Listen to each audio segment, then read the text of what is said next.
Hey everybody, we're ready to get started. Sorry, we're a little bit behind schedule. You are at IGDATC, IGDA Twin Cities chapter. We meet here at the Nerdery the second Wednesday of every month. Right off the bat, just want to give a round of applause to the Nerdery for hosting us and feeding us. And tonight we're doing something a little bit unusual. It was kind of a punt. I was driving up to Canada and losing phone signal, and then some of the prearranged plans kind of fell through, so we threw together a series of member projects. We've done this in the past and just called it Member Project Night, but we've got a wide variety. Ryan's given an update on what he presented first last month, the Community Arcade Games Project.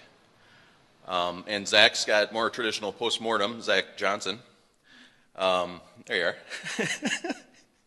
And Zach Wendt has got something unusual. It's the way I wish I had been taught some of these 3D math concepts, and all compressed into a little tiny ball of time. And it's a visual presentation. It's examples, real-world examples. You saw the basketball coming in here.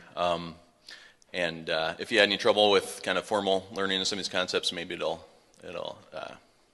solidify them in your head like it did for me. Do we have any other things going on or announcements anybody can think of? No? Anybody want to plug anything? Bueller? Okay. Well, let's get started. First up is Ryan.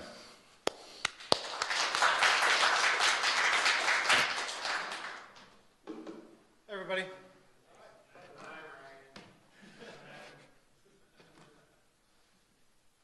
Okay, so was planning to be relatively quick this month, but maybe I'll drag it out a little bit. I got plenty to talk about, as always. So I made an outline. I'll quickly go over what I proposed last week for anybody that didn't see me present or don't know what I'm talking about, how it's working, group status, the game. I'll play it live here for you, what we kind of came up with my new friend Ryan there. And update on my cabinet, which if you didn't get a chance to see it, it's over there. And then some more game demos if it doesn't seem like I went too long. So the idea basically was I have been building a arcade cabinet for, I looked it up now, 4 years now. I've been building it, which I would say I haven't been building it. I've just been thinking about it. But I've also, all of this was like everything I want to do, which was build an arcade cabinet, make games. The Winnetron came out, which is Indie Games Arcade Network, where it's games made for two-player people basically on arcade games. And I've had this idea of working together in like a collaborative project thing. So this is all like coming together. So I proposed, hey, anybody, let's get together, let's make a game for the Winnetron. And at the same time, I'll build my cabinet, we'll have it, we can play test it on there, etc. So that's going pretty well, actually. So what I'm planning, and I think this is okay with Zach, is that every month I'll probably be doing a little drop, 5 minutes, 10 minutes more, or something like that, at the beginning of the meeting if there's no other member projects. Maybe I'll get somebody else to present once in a while, too, if this even keeps going. I want to keep momentum going, so this is a good way to do it.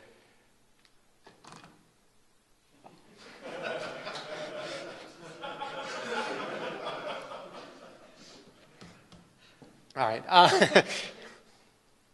So this is a group status. So we started, after my presentation last month, we started kind of the mailing list, the IGDA Twin Cities mailing list. It's on the website. And we all kind of like came together to decide that we'd meet on Skype and chat. So we've been doing that pretty much every Monday night. We've been meeting and talking. And although at first it was all about like what kind of game we want to make, and we came to conclusion almost the first week, it's now been like more chit-chat friendship, how do I make this work stuff. So it's been actually really interesting, and some good stuff's come out of it. We have a few strong members that's really helped that keep together. So there's a couple of us that are kind of like core, always there, always chatting back and forth. We've reached out to each other outside of that as well. So that's good. That's very much part of what I wanted to get out of the whole thing. So would love to see more people there. So please, mailing list is a great place to start. We need leaders, artists, and mentors is what we really need. And let's see. All right, so the first week we went through some pitches, so everybody pitched out their ideas, and Ryan actually, after seeing my presentation last month, had gone home and he made a quick prototype demo, and it was a really great idea. And we eventually after some discussion, decided to call it Escape from Heck. And I'll go over that a little bit too. Oh, there we go. Escape from Heck. So you are trapped in Heck, and you must climb your way out to freedom to escape from Satan's idiot cousin. So that's the idea that we had, is that just sort of stupid. And it's a game that I've never played, but it's called Mr. Driller. I guess it's the other way down. You're drilling down, and I'm not sure what their time limits or something like that, but it's kind of a puzzle action game. And so the idea here is, let's start it up.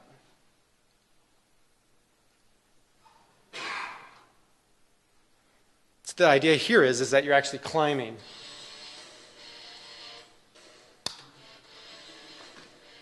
It is a two-player game. Does anybody want to play? You have to crane your neck. You're inviting me, right? Yes, please. Actually, it's sort of hard to see it. We might have to look down there. Okay. You look up here. We'll look down here real awkwardly, yeah. Oh, okay. Is there screen watching? Is this allowed? Yes. Okay. All right. Yeah. I wish to be the military man. All right, so you can't hear it, but so the idea here is you point, and one of the buttons, I believe the first button next to the joystick is like a shoot. So it's kind of like your drill in Mr. Driller, and the button next to it is jump. So the goal is to get out of Heck before the other guy, so that Satan's evil cousin can't get you. Oh, sweet. You can even jump on them while they're falling. Pretty cool. I'm going to die.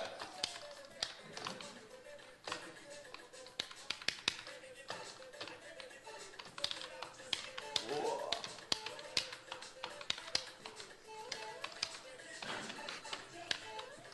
Whoosh.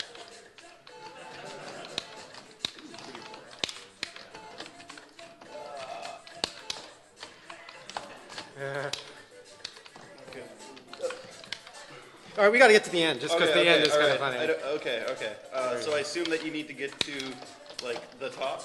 Yep. Okay. I don't know who's closer. Do we have a progress bar? Yeah, there's... Yeah. Oh, yeah, okay. It's a number. Okay, good. Oop, don't get crushed. No squish.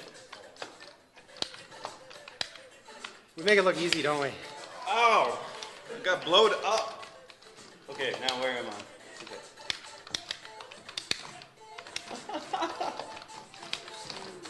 Okay.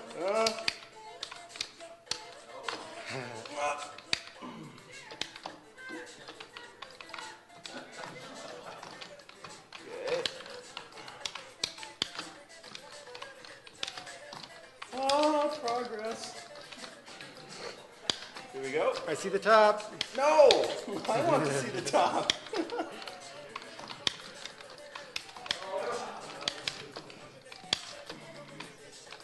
let's see. Ah.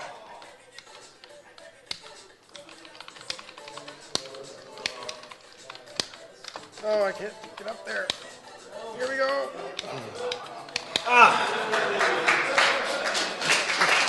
Nice work. All right, thanks.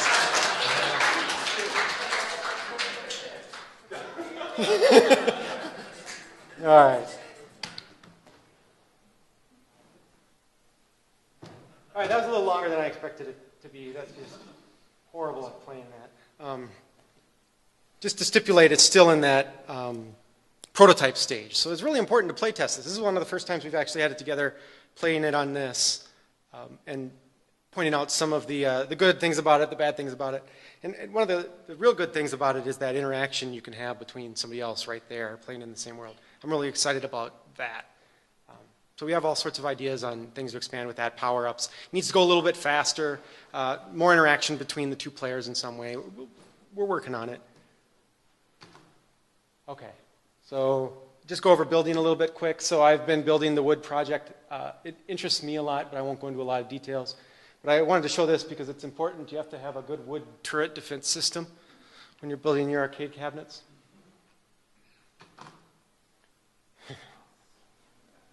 So I don't know how many people actually saw what I have over there, but you might be wondering what the heck it is. So I actually built something that helps explain it a little bit.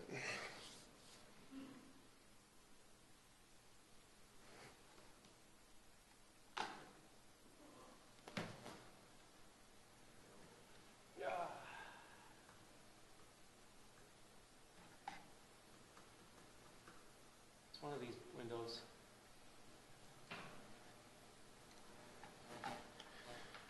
Okay, so being an engineer and a game designer at the same time, I had to build it in the computer first, of course. So there's a full 3D model, wood frame, and everything in here. So there's what my finished cabinet. This is what my finished cabinet will look like.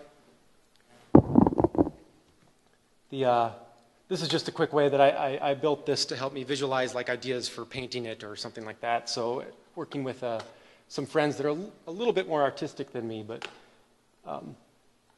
this just allows us to quickly try out design concepts. This is kind of the one I was thinking in my head, and it's kind of boring. The GT40, yep. So, these I just threw together real quick. Not really happy with any of them, to be honest. This one's kind of my favorite. But that's actually stolen from the iCade, the iPad little miniature iCade system. But here we go. So this is how my thing will work, is that it's actually 3 separate parts, what allows me to move it around pretty easy. And this being the control panel, which will be something very similar to this when I build it. But right now I just have this top part built. And here we go. So I just thought that was kind of cool. I'm proud of myself.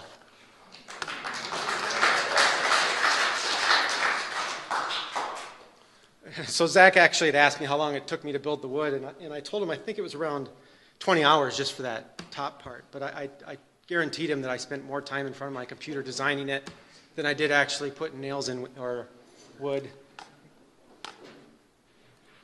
All right. Let's see. And I have a couple other game prototypes if anybody wants to see them. But other than that, that's basically all I got. Right. I demoed last week also. Oops, it'll work. There we go.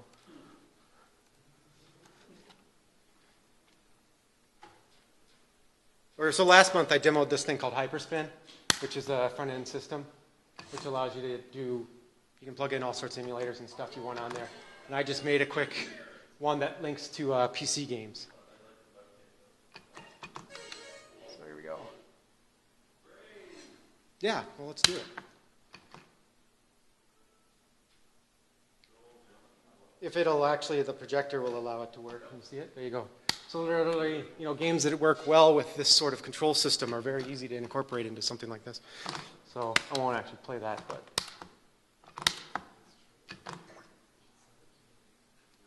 So Zach Johnson, he made Commander Clone. I would launch it, but it's sort of a pain in the butt. Escape. And that's not his fault. That's a fault of it being a web-based thing. We're still working on it. I'm pretty sure we can tackle that, but since we didn't get a chance to, since nobody got a chance to see Extinction Fist last month, I got to do it this month. What's Extinction Fist? Are any of them here? Did anybody here work on Extinction Fist? Just give us the tagline. This is Punch Dinosaurs.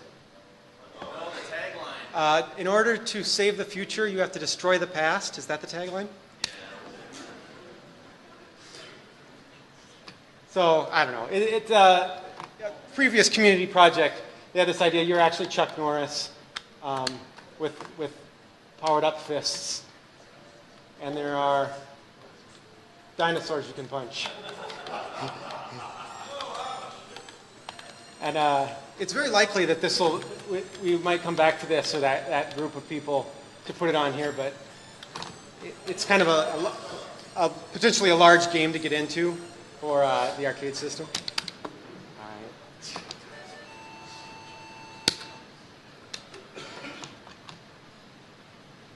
All right, so this is one that I got. It's stolen, repurposed from the internets. Unity is really neat in this way, but it's like literally a two-person like wicked dogfight. There we go. Shoot big blocks at each other.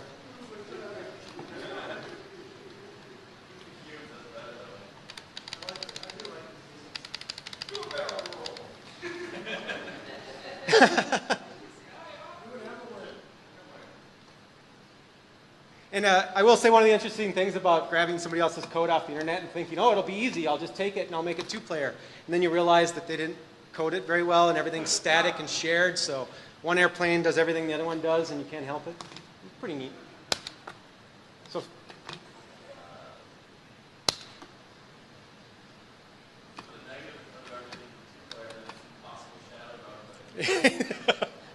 so anybody ever play Doodle Jump?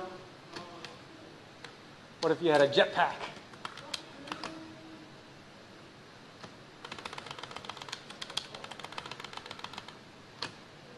I don't know. This is just an idea quick that the idea of like actually having to play with somebody with some physics here, I thought was interesting. Like, there we go. It's a little slow.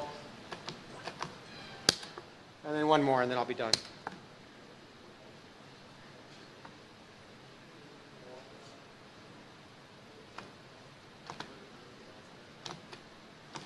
The idea here is that asteroids are coming down and you actually want to send them at the other guy. There you go. So there's each one of these has like potential to be more fun. They're not right there yet. They're just kind of neat, but I just wanted to showcase how relatively easy it is to get some of these things on there. So anybody have any questions?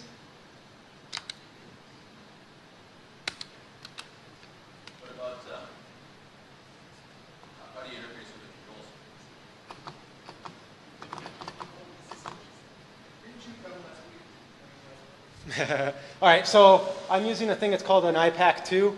So literally you can see up there where it's got, you can read on the actual board there. You just connect the wire up to micro switches. So each button is pushing a micro switch. Oh, good.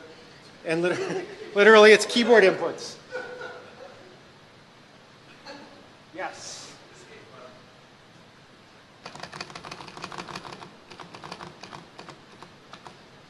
So, yeah, so literally it's every keyboard button. And this board actually comes pre-configured from a MAME setup, which is what most people do with it, is they're building a MAME cabinet, which is kind of good and kind of bad. And one of the bad things about it is a MAME cabinet is built so that your jump, your top three buttons are literally left, alt, and space. And if you've ever tried to do anything with control and hit other keys with it, a lot of times other stuff happens. So that's really fun.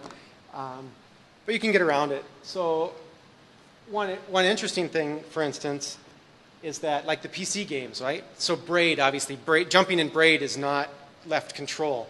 But I'm using a program called auto key hack or something like that. And it literally will take a left control input and convert it into a spacebar jump while I play the game. And it's neat because you launch the game with that. It launches the game, reconfigures your keyboard, and when you quit the game, it quits as well, so your keyboard goes back to normal, which is kind of neat.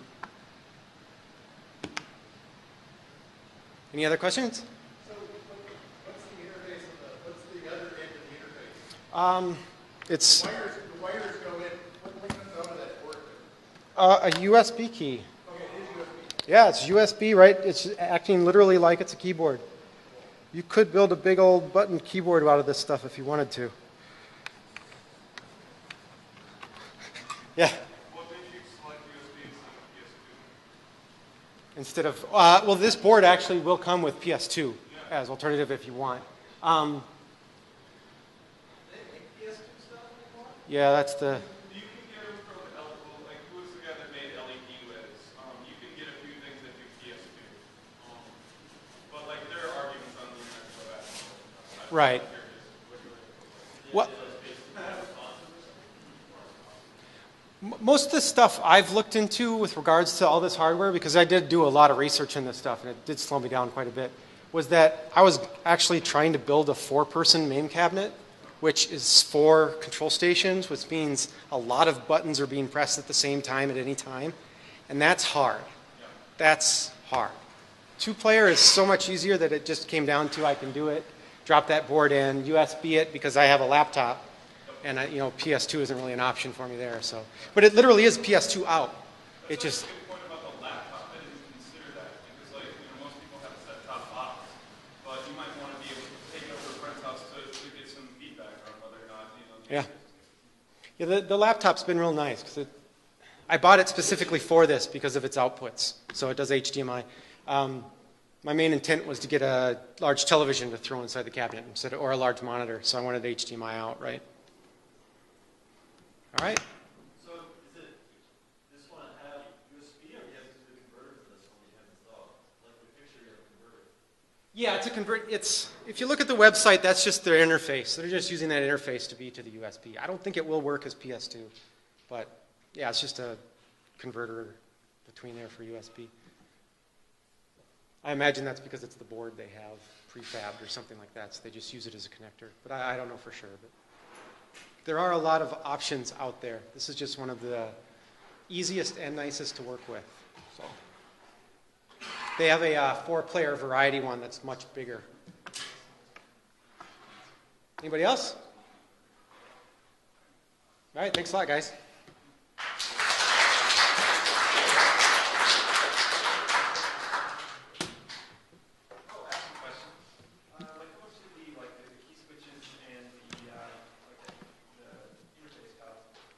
This here cost me $100. So wood, glue, not time because it took me a long time, but the board and all the buttons all together took about $100. So I thought that wasn't too bad. No, it's not too bad. And this is... Oh, the front. There you go. So yeah, I just bought every color button they had to see which ones I liked the best. Because I was like hemming and hawing over color and design and everything, and so finally I just went, screw it, every color. Like it turns out the yellow ones are actually kind of cheap in comparison, but whatever. So you had pictures of the micro switches and stuff. There's a button with a micro switch attached to it, or did you have to build it? No, actually I have a box of hardware. Let me grab some.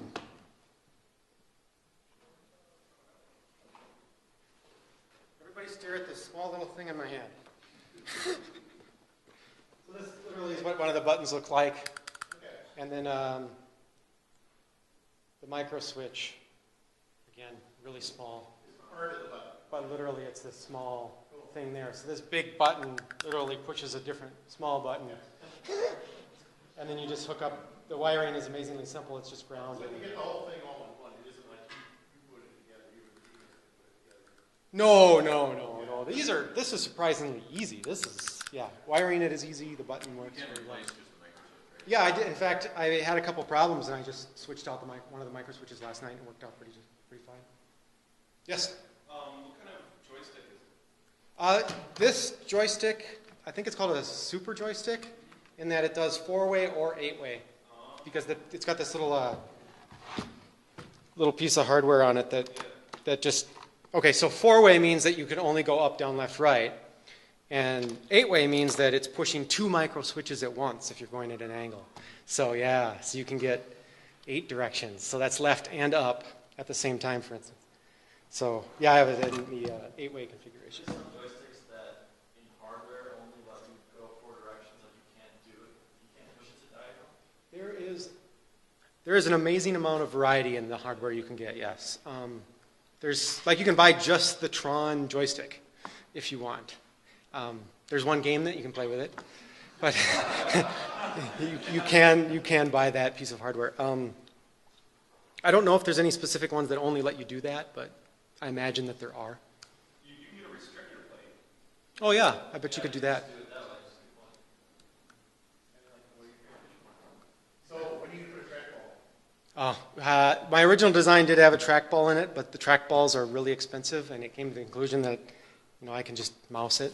What's the technology of the trackball? It's just like a mouse, actually. It's the same. Have you ever tore apart a mouse? Yeah, like they're weird.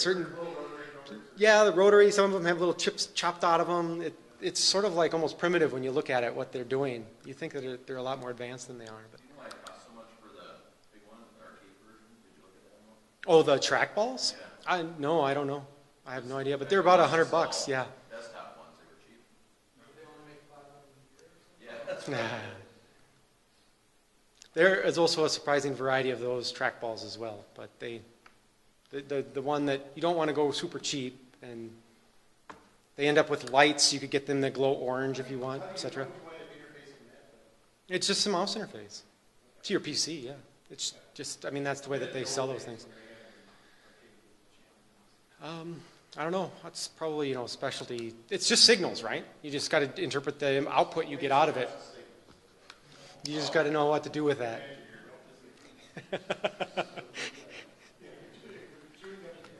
Yeah. All right, thanks. Oh.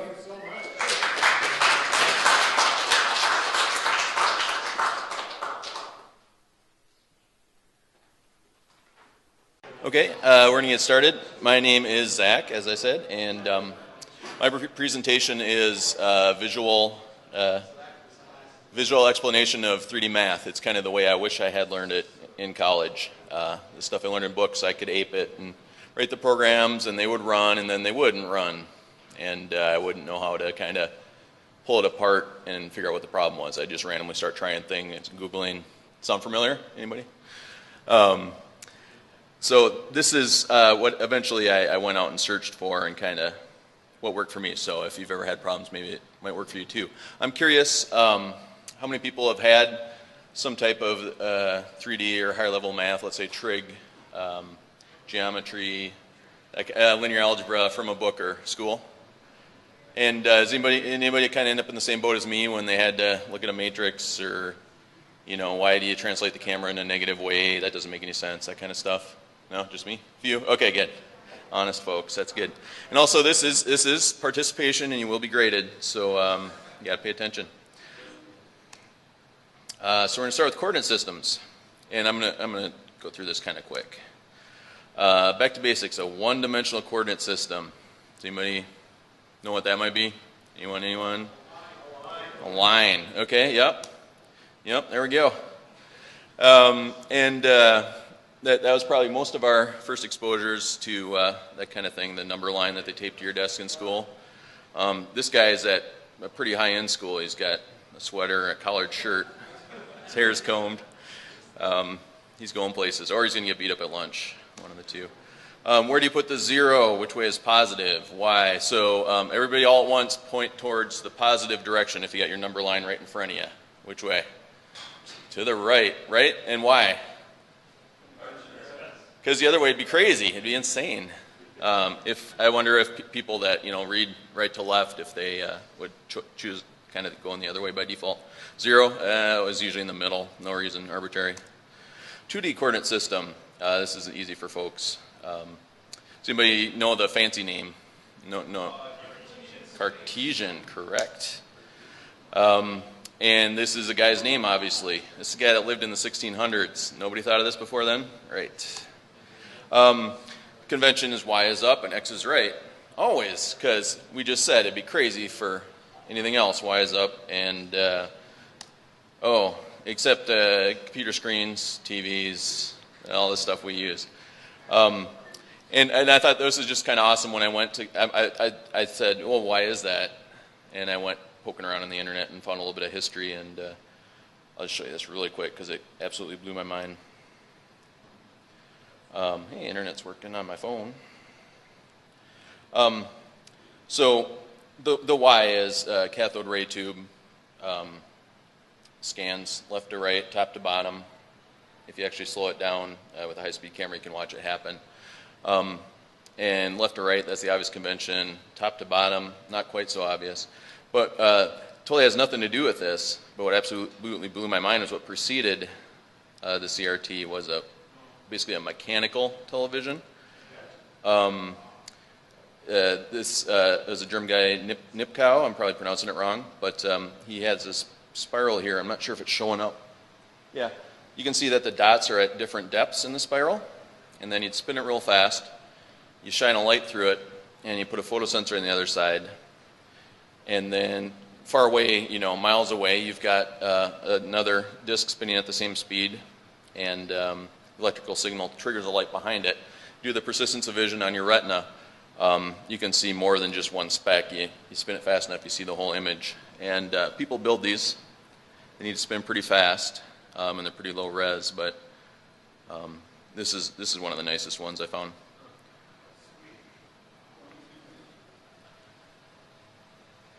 I think people read Yeah, and that's the first thing I thought of. I've seen this kind of thing at SIGGRAPH, where they put something in a plexi box and then spin it up, and you can hear it, so you know it's dangerous as the pitch gets higher and higher. And that's how, using it's usually just like an arc with some LEDs and persistence of vision. You can have the 3D TIE fighter and you walk around and view it from all sides, but it's actually just spinning. Or even those children's toys, I should have grabbed a picture of that, where you can spell different things as it's either spinning or flicking back and forth. Show you real quick one of these spinning up. I think I'm probably going to push my phone here.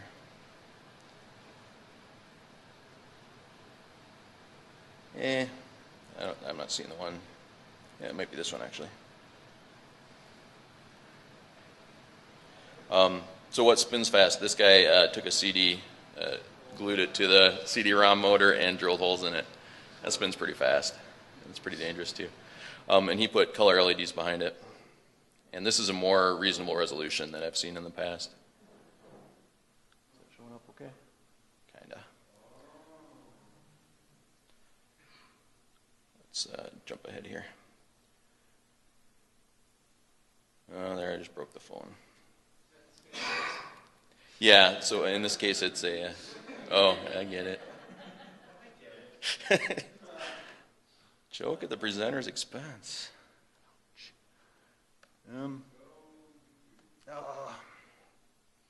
Yeah, phone's probably giving up. That's okay, I cached the other stuff, I think. But anyway, pretty awesome. Nothing to do with what I'm talking about. Let's resume here. Ooh. All right, please. Please. Does that go to the web? Just to show my slideshow? Come on, Google. I'm probably getting software updates right now. Okay, saw that. Saw the dough. Oh yeah, so what's another two-dimensional coordinate system? I gave away the answer already here. It's polar. As made famous by radars, sonars, and things of that nature. So that's where you've got the center, and a point on the system is represented as a distance from the center and an angle around it. Now, where do you put the center? In the middle, where your radar is. How do you decide what's zero on the angles? Anybody? Anything? Up? Yeah, that would have been my guess. No. So if you're flying in a plane, well, I guess up north. North is basically up. They'll generally call it 360 rather than zero, just to avoid confusion. But and then it goes clockwise for them. 90 is east, so on and so on. And they use magnetic north. I guess these days they probably use kind of the map lines using GPS. And I thought one more 2D coordinate system. I'm sure there's plenty, but anybody else got any ideas? No? All right. Kablam! Geographic, latitude and longitude. What's that? Hyperbolic. What is it? Hyperbolic is another form of coordinate system. What's it good for? It's a theoretical physics. Oh, okay. I don't know. Yeah.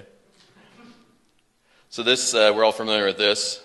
This is an interesting one because, of course, all your latitude lines converge on one point. So, I start on the equator in South America, and somebody else starts in Africa, and we both head north at the exact same speed. We're going to smash into each other because everything converges.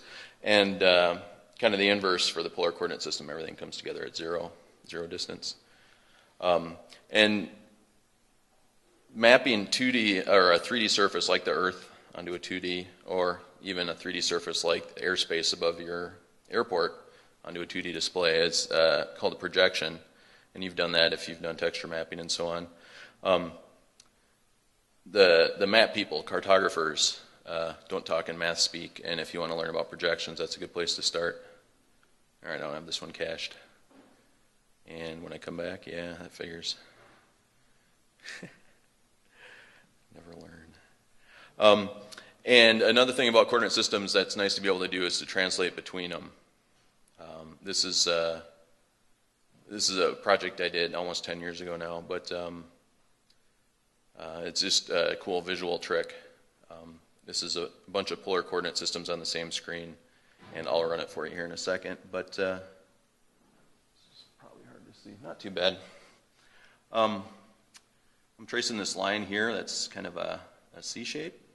It's starts following this center of this coordinate system, and then it switches over to this one, which is a little more visible, and then switches back to the other one. So what this project does, or how it came about, I was building a computer, looking at the circuit board, saying that's pretty cool looking, and then once in a while you will see traces that route in an arc, and I said, wow, it looks like Tron. Tron was awesome. The first Tron, not the new one. That was okay. The music was good. And I'm like, wow, how can I make some Tron? And I'm not an artist, so I don't like sit down and make it. I wrote a program. Let me see if I can find it here. And at the time, I had just actually started with Java, and this is back in the bad old days when it wasn't even just-in-time compiled, and I came from C++ and templates and occasional assembly, and so I was all down on this new technology, and I really wanted to kind of push it and see what it could do if it had to, in a very tight math-oriented thing. So I came up with just some of these traditional kind of pixel-based demos. They run great now on modern hardware and modern JVMs, but let me do this. Space it out a little bit. Yes. Yeah. Can we kill the lights?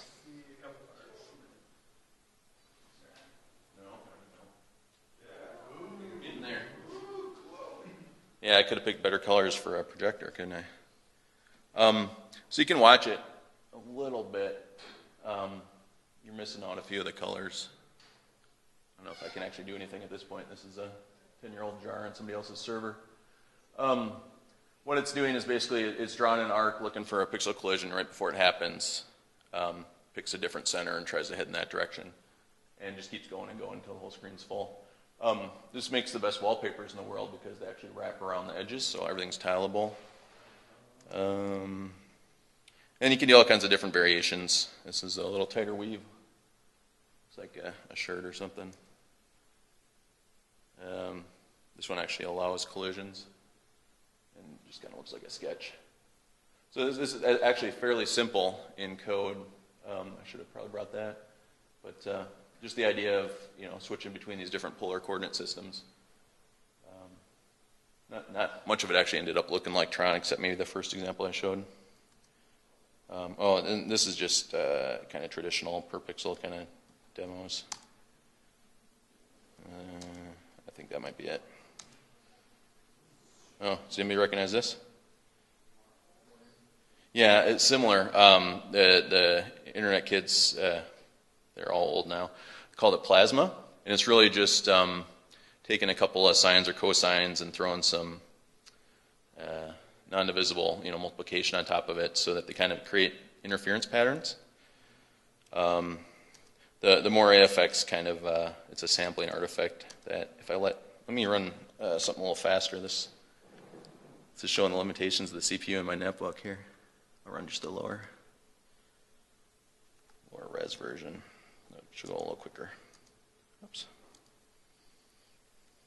And so yeah, I posted this to the internet and told everybody to try it out and tell me their demo times or their frames per second that they're seeing.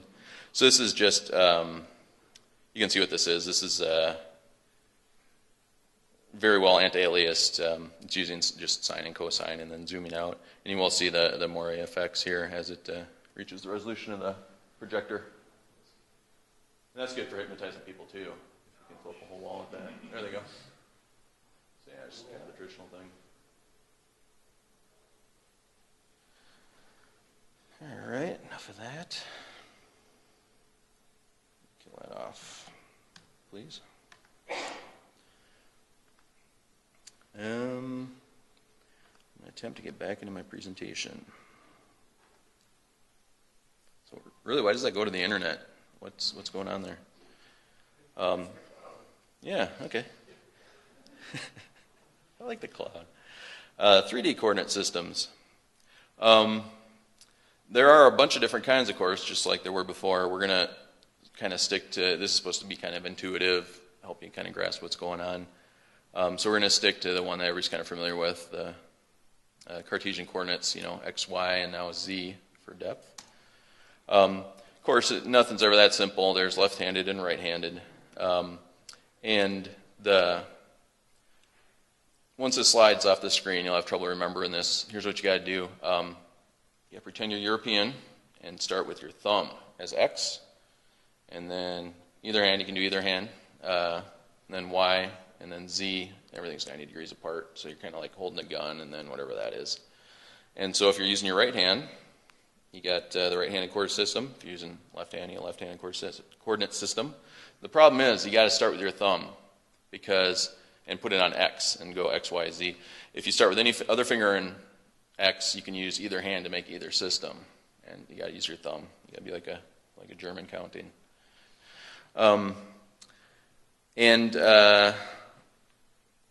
There's more stuff that uses right-handed. OpenGL, most professional software, modeling packages, but DirectX uses left-handed. RenderMan uses left-handed. That's pretty expensive, so it's not just Microsoft. And you just kind of got to get used to this. You're gonna get assets from people in the other coordinate system, and things are gonna get screwy. And there's a couple simple steps to transform between them, and you want to do that. Rotations too, real quick. So the right-hand rotation rule is you just point like up at y, and then the way your fingers are going, that's a positive rotation. So if I'm pointing at x, it's kind of a counterclockwise rotation for right-handed coordinate systems, the opposite for left-handed. So there is no right one. Whatever your runtime uses, whatever your engine uses, that's what you're going to use. And it's important to get all that crap sorted out at build time so you're not dealing with it at runtime. Euler angles, that's how you pronounce that. I had to look it up. It's not Euler, like nuclear. So those are the things everybody's familiar with, X, Y, and Z rotations. They've got they're intuitive, but they've got quite a bit of limitations. Order matters a whole lot. Even when you think you've assigned X, Y, and Z at the same time, you haven't. You picked an order and you multiplied them together. And I actually brought some physical demos. So. Oh boy.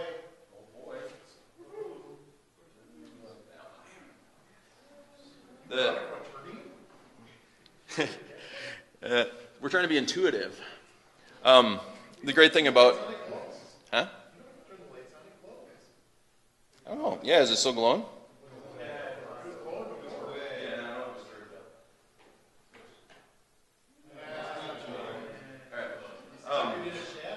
The great thing about moving on to 3D is we're 3D. We can represent stuff.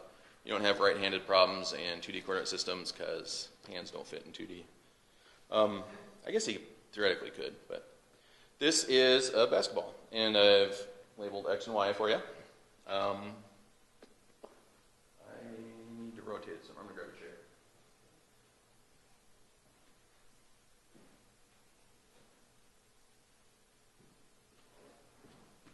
So the initial thought when you're dealing with rotations is you rotate something that way and then rotate it a different way. And you just rotate it back and it's pointed in the same direction. And that only happens if you do it exactly right in the order you apply them and then reverse it perfectly to get it back. If you do it any other way, you get some real crazy crap going on. So if you have your basketball, and we're going to deal in world space now. I don't care what he thinks about X and Y, although I did label them so you can see what's happening to them. And I'm just going to rotate him forwards. And then go right back to the top, rotate to the side. Oops, this didn't work at all. It's not flat. Let me do it up here. So I'm going to rotate him forward. And rotate him to the side. And then rotate him back the same amount so that the equator here is level. And then rotate them back to the side so it's lined up that way.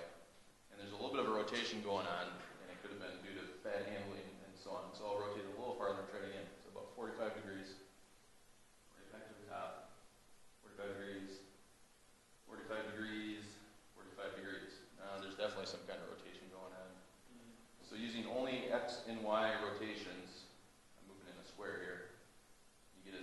rotation on your object. And that's not real intuitive to me. And why that happens is I am rotating back by the same amount, but not in the same order. If I did it perfectly and rotate first forward, then to the side, and then I undo it in the opposite order, to the side and then back, it stays lined up. If, instead of thinking about it as a square, you think of it as almost a circle, it kind of makes sense. You're actually spinning the sky right at the top there. So that's an example of why order matters a lot. And then the other problem with Euler angles is gimbal lock. If you get unlucky and your rotations of your object actually line up with world space, you can actually lose the ability to move in certain directions. So we got our happy little bird. I guess it's an angry bird, and it's flying through the air, and he decides that he's going to rotate in his y-axis and just turn to the side. Everything's fine, and he can also rotate. This would be like his x-axis and pitch up. He can do both. Pretty much what we thought was going to happen. But if he happens to rotate exactly 90 degrees first, and now here's the forward axis and world space and the sideways axis feet lines up exactly with that, he can no longer pitch up because rotations in this direction are actually going to turn him in a different way. So that's simply all gimbal lock is, and a gimbal is a mechanical device with three kind of concentric rings that actually has these problems. And you can work around it. You can limit motion in non-important axes. So probably every FPS game you've ever played doesn't quite let you look up or down. So that's a workaround to keep a gimbal lock from ever happening. You can do hierarchy with limited degrees of freedom per level. So what I mean by a hierarchy is you do need all the rotations, but you can move them to different spots and apply them exactly in a specified order where things work out.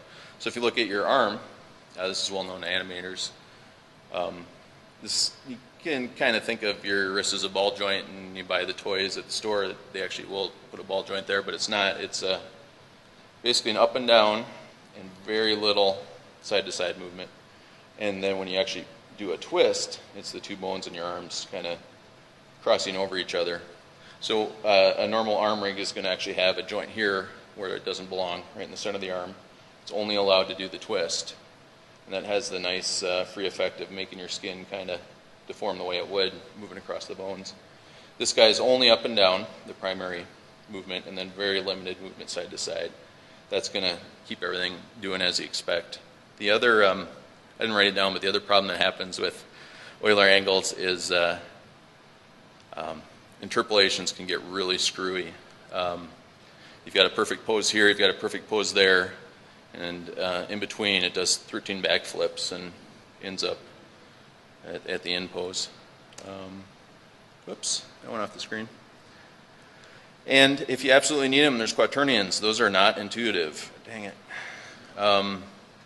What it says down there that you can't see, they do have a wonderful property that they can always perfectly slurp spherical linear interpolation.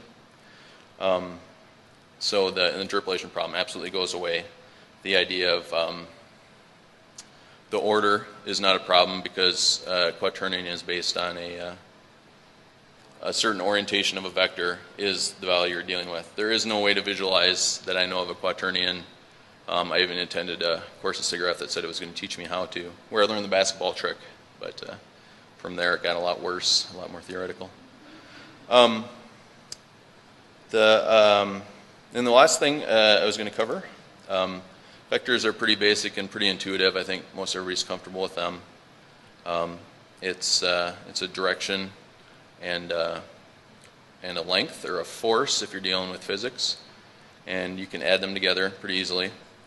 If you take A and B and add them together, you can just think of it as either pushing on the same point if it's physics, and then the result of these two pushing together from the sides kind of cancels, and you end up going straight up, like this example here. Or if you're thinking of it like movements, first you go northwest, then you go northeast, so A and then B, you just line them up head to tail, and the result, A plus B, is just the last leg of the triangle. The vectors have a lot of operations on them, and that's where things start to get a little hairy. The one I wanted to talk about was dot product. It's a fairly simple operation, but it has a lot of uses, and the way I was kind of shown it, or the way I learned it, didn't actually help me to intuitively understand what was going on, or to be able to use it in new places. I'm actually going to skip away from my slides here for a second. Show you this app I found. This is a 2D dot product, but the same applies in 3D. It's taking this red vector A. You can see that? You can't see anything.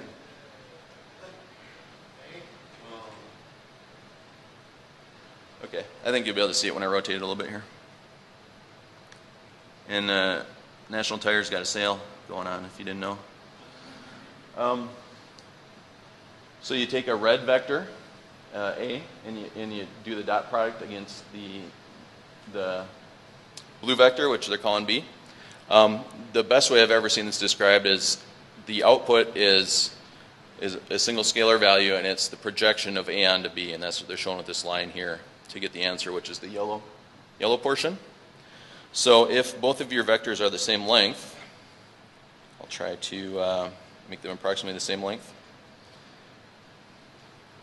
You get, well, let's do this. I'm going to point him straight up, and I'm just going to estimate. You know what? I'm going to get a mouse. Hang on a second.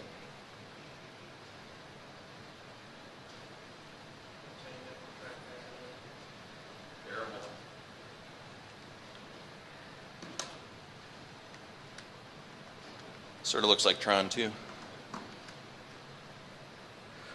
All right, please. Come on.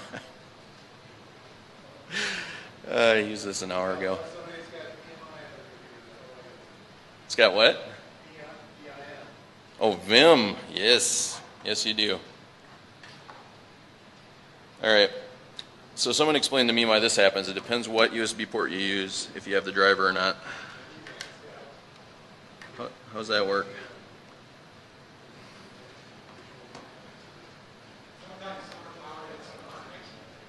Oh, really? Okay. All right. Back in business. So right now these are about the same length, and the output of dot product is basically 0. If I had them lined up perfectly, it would be 0. As I get, can you guys see the blue or the red? Blue's a little easier to see. As I move this guy, if I can keep them the same length, and they're nice showing it right here. This is the value I'm looking at. This is the length of A. And keep that in the range of 1. As these vectors get more and more similar, the dot product approaches 1. So for normalized vectors, normalized means their length is 1. It's very convenient to think of the dot product as how similar are these two vectors. If they line up perfectly, it's 1. If they're exactly 90 degrees apart, it's exactly 0. If they point in opposite directions, it's -1. For the other, pointing down, it says 0 again. So it actually mimics the cosine. If you do a cosine on 2D vectors, the angle between them as it goes from 0, where they're the same, cosine returns 1 as they're 90 degrees apart, and there's no similarities between them. It's 0. -1 when they're opposite, 0, and back to 1. What do you mean by Mimic. The output's the same, and it serves a lot of the same functions. But it's not. Is it? I don't know. Well, I know one of the terrible things they made us do was a proof where dot product's defined in terms of cosines. I think that was probably important. I don't know. But for practical use, you can think of dot product shows you how similar are these vectors. That's when they're the same length. If they're different lengths, it's still showing you how similar are they, but the way I've used it is how much of this random vector is going in a certain direction. So where I've used this, I should have probably brought another demonstration. Here's a tire. Okay, so you've got a tire, and it's at some arbitrary rotation in world space, right? And tires are supposed to roll forwards and resist sideways up until you know, limit of friction, and then they break free and cool smoke and car spins out. But let's say this tire is really sticky and doesn't have any problems. So if the tires point in a certain direction and then the car's inertia is pulling you straight ahead, the tire is going to resist a certain amount of that because it's not on axis with the tire. And then a certain amount of that will be translated in this direction and make the car turn. So if you have just a direction vector for the tire, so it's scaled down to unit length 1, and you got a really long, force here for the car. Actually, let's do this. The car's going straight ahead, and the tire's angled slightly to the right. Oh, I got them flipped. There we go. So the order does matter. Is that showing up? Barely. Okay, so you've got a large, kind of inertia force vector that's being applied to this tire, and the tire's angled a little bit to the left. Most of the force is going to get canceled out, but there's a small portion that will act on the car and kind of cause it to pull to the right. The way I've used this is actually in reverse to animate a wheel that's kind of getting arbitrarily moved by an animator. Let me see if I can get that up here. I actually installed the Maya demo on this poor little netbook with 3 gigs of RAM. Let's clear that. It runs. It's just graphics card is pretty good. This is one of those AMD netbooks that just came out this year. So you can do 1080p video all day. You can play games. You can't compile things. You can't really compress things very fast. It can run Maya, yeah. And by the way, memory's dirt cheap now too. You can get 4 gigabyte DDR3 for about $20 a pop. Mine's in the mail. It's not here yet. All right, that folder.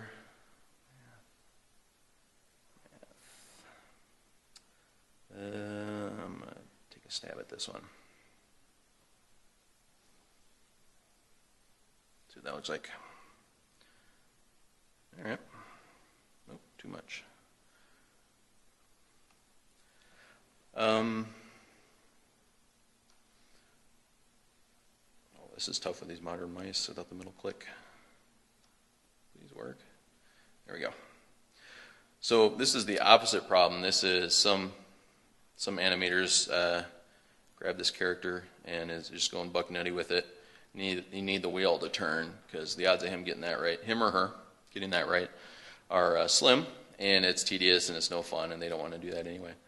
So this is sort of the opposite problem. This is objects arbitrarily moving, wheels along for the ride, getting dragged along. How much does it rotate? And that was actually a pretty simple. Where do they put this now? They keep changing it. So you go to animation, editor, expression. Oh, I was trying to.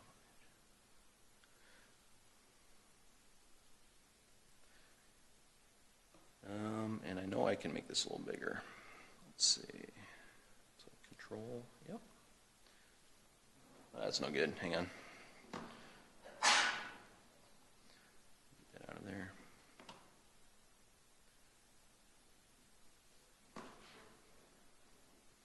There we go. It's colored and everything.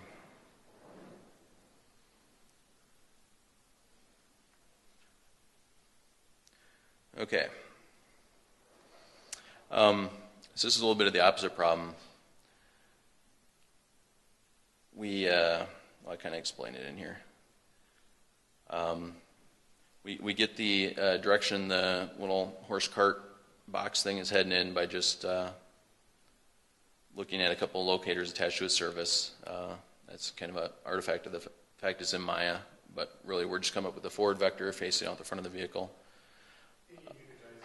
Yep, and we're going to normalize that to make it. Actually, that one we won't.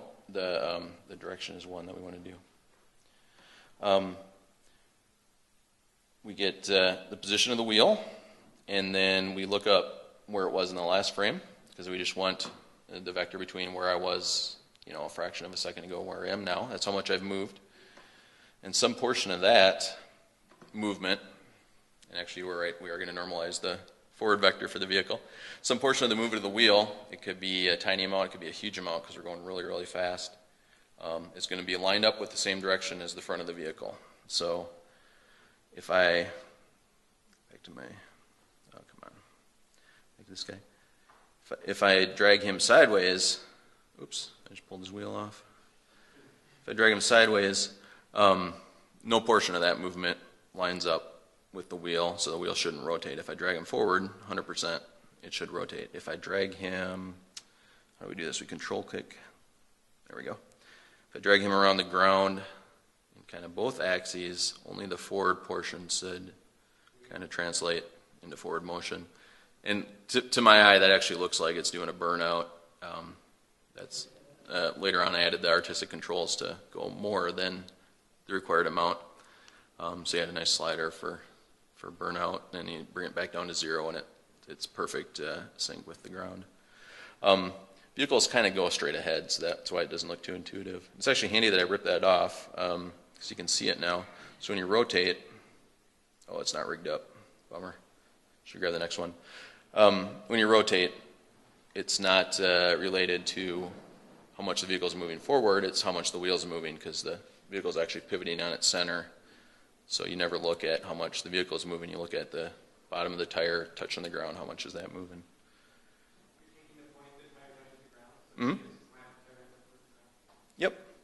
And so, and it's not really even, it doesn't know anything about ground or anything like that. If you're, oops, I gotta stop trying to manipulate the tire. If your chariot box checker thing takes up, into the air, it's still moving. And there was a gimbal lock problem on this guy, but it was very hard to trigger it. Actually, no, that was with the previous iteration. So this will work even, I believe it'll work upside down as well. It doesn't know anything about the world. It just knows about where the tire was, where it is now. Yeah, there you go. There's the problem. Is it? It's just driving on the ceiling. Okay.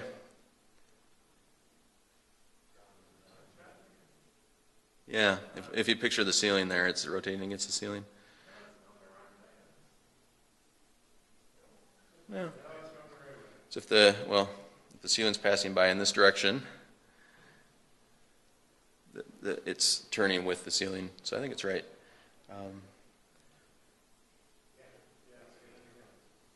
There's this is just to keep things from going to insanely high number values. You just chop down the rotation if it's getting too big, just by cutting off 360s as you go, because it's equivalent when you see it rendered until you get into things like motion blur. And it's that simple. This is kind of verbose because of the amount of comments trying to explain what's going on, but conceptually it is as simple as how much did the wheel move, how much of that, oops, I guess we're done with that, how much of the movement is in the forward direction of the wheel versus not, and then, and the last part, how do you decide how to rotate the wheel? Who remembers circumference of a circle equation? That was a high school one. 2 pi r. That's a pi r. I was going to put 2 of them into a slide. I forgot to do it. It would have been awesome.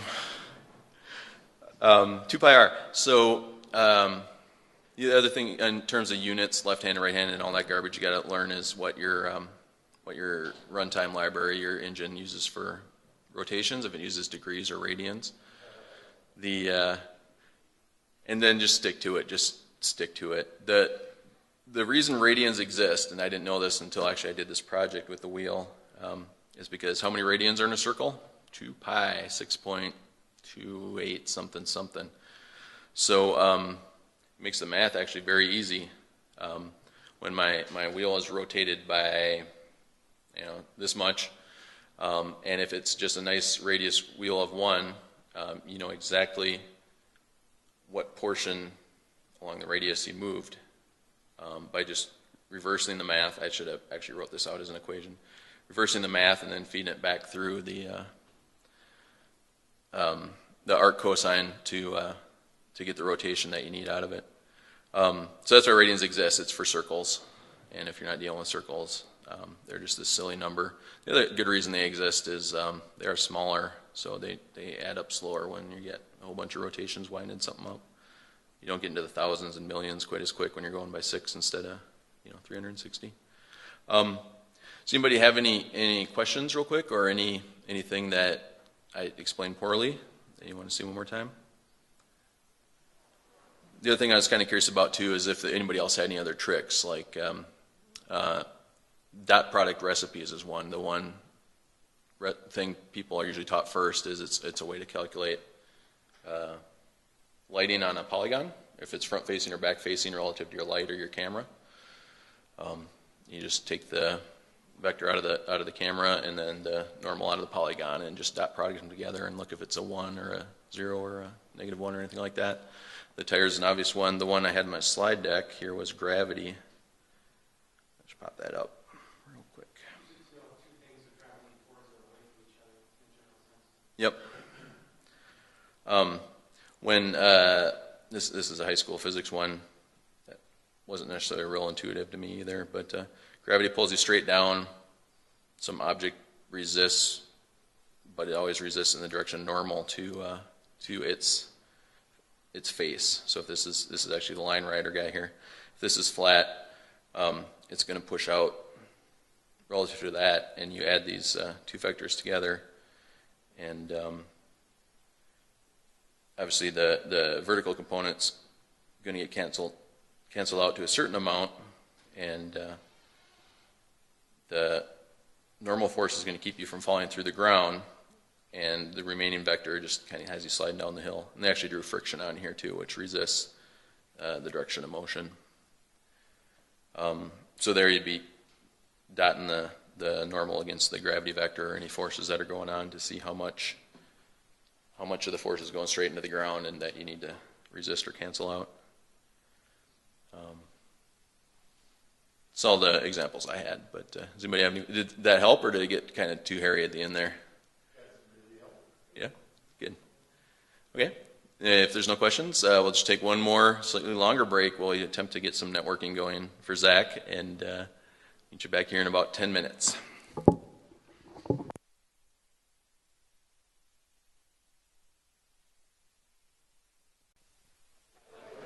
Hey everybody, we're ready to get started again. Sorry again for the delay, we're having network problems. But Zach came up with a great idea. He's going to put some bots in his arena with him. And we were trying to get a multiplayer game going as something fun. We're going to try to do that as the pre-show for next month. Have everybody... Oh, audio? I don't know. So we'll try to have everybody, as you're eating pizza, nailing each other with bananas. An Apestronaut. This one, is it?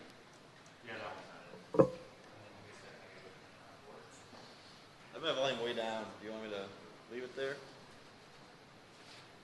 Nah, turn it up. Well, we're killing time again. We call these member projects. It's just a random name we came up with. It's a short format, 15 to 20, 25 minutes. We used to do, and we'd like to do again, one at the start of each evening. If you got anything you want to show, a mod, a level editor even that we haven't seen. I remember how impressed I was when I saw the Crisis level editor, Crisis 2. Just get in touch, and we'll get you up here, and you get a little practice speaking to fellow nerds, which is about the friendliest audience you can get in the world. Ready to go? Awesome. So here is Zach Johnson.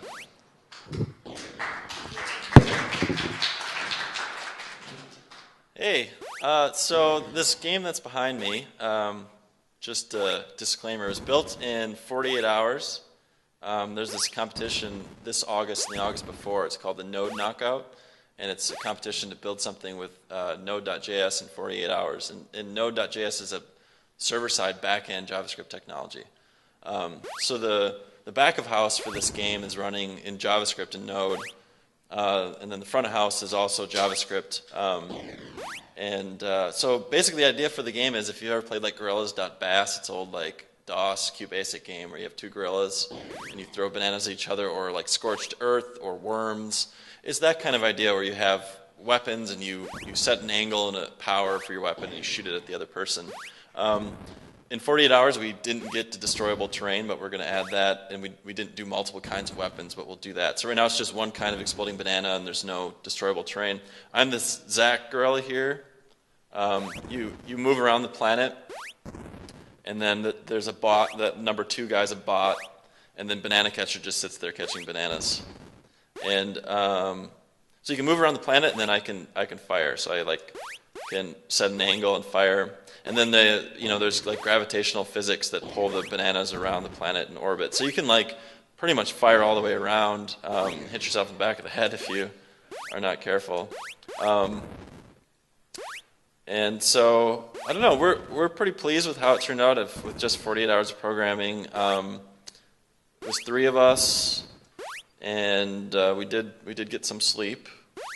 And I would have liked to have done the deformable terrain, but because you can like move around the planet rather than being fixed in space, all of a sudden the deformable terrain gets a lot more complicated because you have to do like all of the pathfinding around the explosions to move around the planet. Whereas if you're fixed in place, you can kind of just cut holes out of it and fall down into them, and that's a lot simpler. But we wanted to keep the moving part of it. I've seen it with like as many as 15 people at a time. It gets like really crazy because it's not turn-based like Worms is. It's not like, okay, it's Zach's turn, pick my angle, pick my power. I'm going to aim for this guy here and attempt to hit him. It's not turn-based. It's real-time. Everybody is just firing at will. And so you get like 15 people on here, and it's just like this mayhem of bananas circling the planet and explosions everywhere. It gets pretty fun. I've seen people play to like 600, a score of like 600 that's hitting other people 600 times and stuff like that. I was kind of amazed that people bothered to take the time to play that long, but that's pretty cool. Obviously we need like more weapons. I'd really like to do the deformable terrain. It's like a little bit annoying because you can tell when you've hit someone else because you get this little +1 thing and your score changes, but like nothing happens to the other gorilla. They don't like blink or anything, so it's like a little bit unsatisfying. You're not like totally sure that your banana connected with them. I like to do this thing where I get in like a rhythm with charging and letting go, and you can just kind of hit the same person over and over again. And then you start to do these like sweeps where you go from like high velocity, high angle to low velocity, low angle. And if you line it up right, you'll get like 4 lofted that all hit the ground at the exact same time. And you can get like combos on people, and that's pretty fun. Nice. Yeah.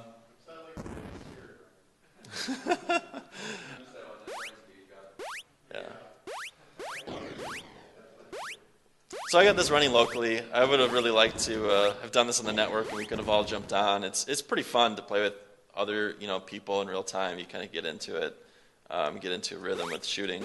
One of the big problems we had was that people hate reading directions. So everybody hops on this thing and assumes they know how to play it, and they all like pick different ways. And a lot of them, what it seems like is they see the word space, and they assume it's just like I push space and I shoot. And so they just do this, just go like this. And you get like a 0 velocity banana that drops right down on top of you. And so we had this giant message pop up that like, if you do, if you're sitting there killing yourself, this message comes back that tries to encourage you to hold down space to charge. We called it the herp derp message, and that seemed to help a lot actually. Putting that. Well, you could do mouse controls, right, where you hold down mouse to charge. I actually advocated for that, but if you want to do a really huge, because the planet actually scales with the number of players. So if you want to do like a gigantic planet, you need to be able to like pan around in space, which you would maybe do with your mouse. So it's like a decision has to be made there as to what is your mouse for moving around in the viewport, or is your mouse for aiming and firing? And that's just something that we have to kind of settle on and decide.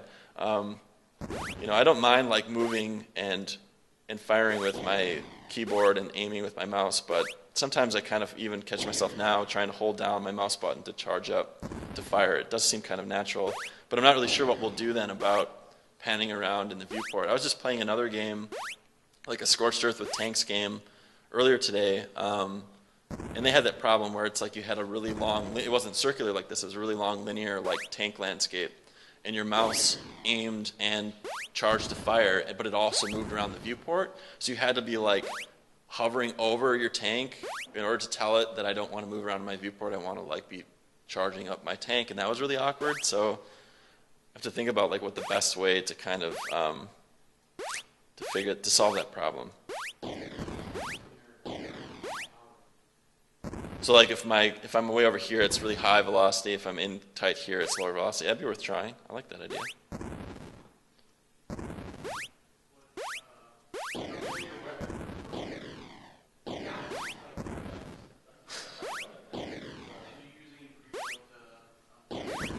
Yeah, I can tell you a little bit more about the technology. So Node.js is the just like kind of APIs for running JavaScript as a server-side thing, and otherwise it's just kind of plain Jane JavaScript.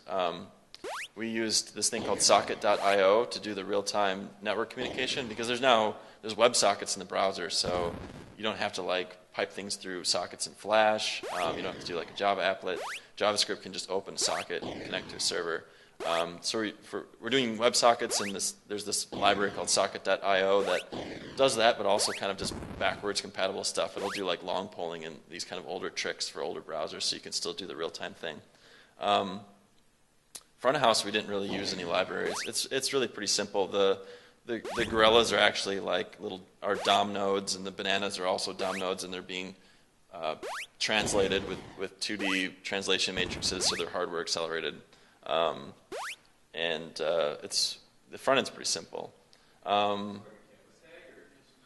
No, we didn't use a canvas tag because you'd have to, I mean, look at how big my window is. If that was a canvas tag, it gets really slow when the canvas is gigantic like that.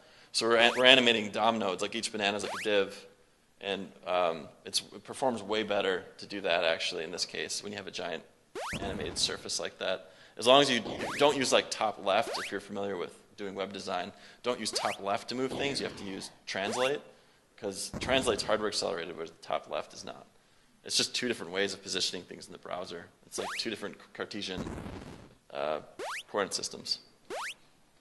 Audio is HTML5 audio. Yeah. It will be canvas. The planet will be canvas, so we can do the deformable terrain. So we'll draw a canvas, and then wherever the explosion is, we'll just cut a hole out of the surface of the planet art and then redraw it. Pretty straightforward.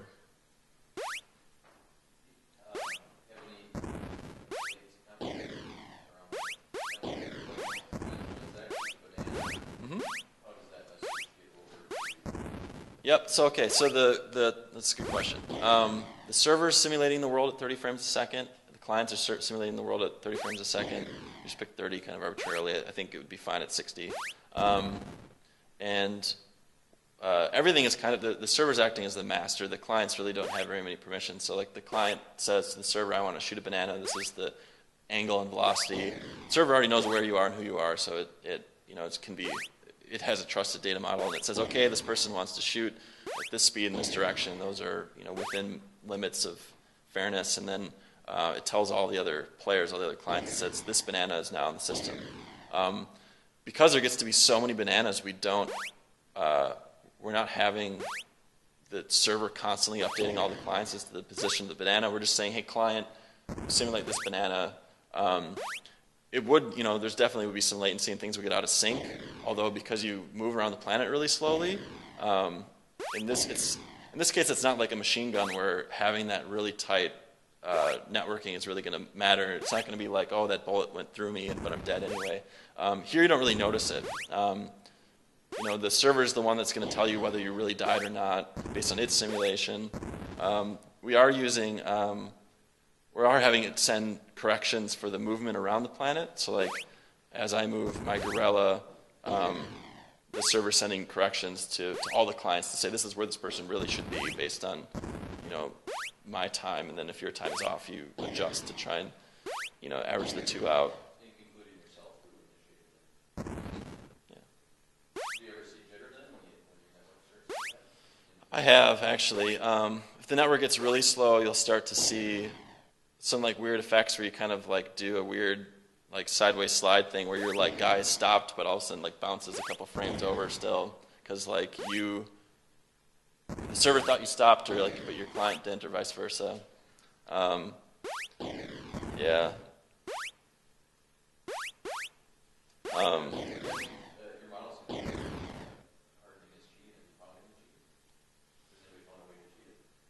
Well, there's not really any way to cheat it because everything. I mean, the server's kind of modeling everything, so I mean, you can only tell it to do ridiculous things it won't do. You can only be like, all right, now I'm on the other side of the planet. It'll go, no, you're not. You haven't been moving for that long. Or you can only say like, shoot this banana at some ridiculous speed, and it'll go, no, that speed's too high. So, and like you don't even tell it where you're shooting from. It just knows where you are, and then that's where it's initiated from. So there's not really any room for cheating.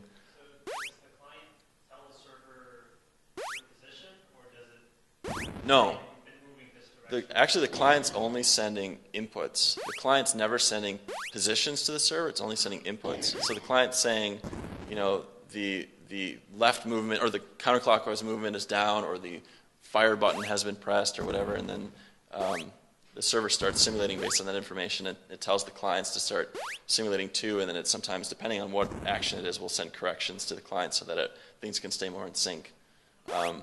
But there's not like a flood of client packets coming in from the client saying my guy's XY is this. It's just saying I let go of the button, or I have the button down.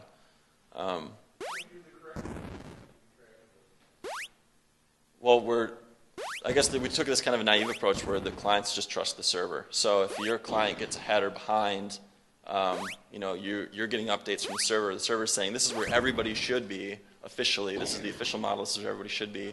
And it sends updates of what the world should look like to the client, and then the client is simulating on its own, and then you kind of like average the two, and the client's constantly trying to match the official server model. Right. Sometimes if they get way out of whack for some reason, there's like a big gap in packets or something, you'll see something correct by a bigger amount. Yeah. You are saying every once in a while. Yeah. Well, we don't do that with bananas. With bananas, we do start points, angle, velocity, and then endpoint and collision is all server. But the whole flying around the planet and all of the physics of that, the server's modeling it, but it's not sending constant updates of all those bananas because it just didn't seem necessary. It's like a lot of bandwidth, and the error correction is. I mean, it's like sometimes a banana explodes, and on your screen it was way up here still.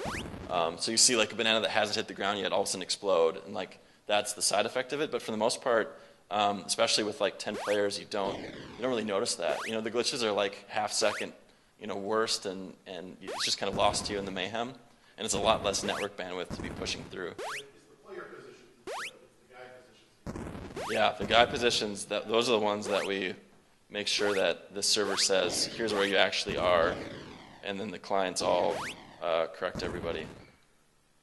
Yeah, I mean, I did some reading on it, because this is not an unsolved problem. This is something people have been working on for a long time. So I did some reading on it, and I know that there's some different approaches. We just kind of went with something in 48 hours, and I don't think it's perfect. I think there's a lot we can do better with managing that. I mean, it's an interesting problem space, really.